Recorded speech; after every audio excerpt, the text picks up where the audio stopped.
বার্ধক্যজনিত অসুস্থতায় ২৩ আগস্ট মারা যান নুরুল হক। ওই দিন রাতে মাটি থেকে কয়েক ফুট উঁচুতে বিশেষ কায়দায় তার মরদেহ দাফন করা হয়। এই ঘটনায় ক্ষোভ প্রকাশ করে স্থানীয়রা। শুক্রবার জুমার নামাজের পর শহীদ মহিউদ্দিন আনসার ক্লাবে জড়ো হয়ে তৌহিদি জনতার ব্যানারে বিক্ষোভ করে লোকজন। পরে মিছিল নিয়ে নুরুল পাগলার বাড়ি ও দরবার শরীফে আগুন দেয় তারা।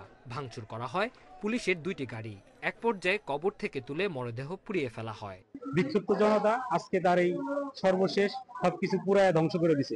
বাড়ি সবগুলো পুড়িয়ে দেওয়া হয়েছে, ভাঙচুর করা হয়েছে এবং এই যে কার্যকলাপগুলো এগুলো যাতে পরবর্তী সময়ে আর না হয়। খবর পেয়ে সেনাবাহিনী ও র্যাব ঘটনাস্থলে গিয়ে পরিস্থিতি নিয়ন্ত্রণে আনে। সংঘর্ষের ঘটনায় দরবারের ভক্ত ও পুলিশ সহ আহত হয়েছেন অন্তত অর্ধশত।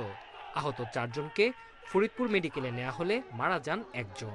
শৃঙ্খলভাবে এখানে পরবর্তীতে এসে এই যে বাড়িটা আপনি দেখছেন এই বাড়িতে তারা ঢুকে পড়ে এবং এখানে অগ্নুৎপাত ঘটায়। পুলিশের গাড়ি ভাঙচুর করে। আপনারা জানেন যে এখানে মহোদয়ও ছিলেন উপস্থিত, তারও গাড়ি ভাঙচুর করে।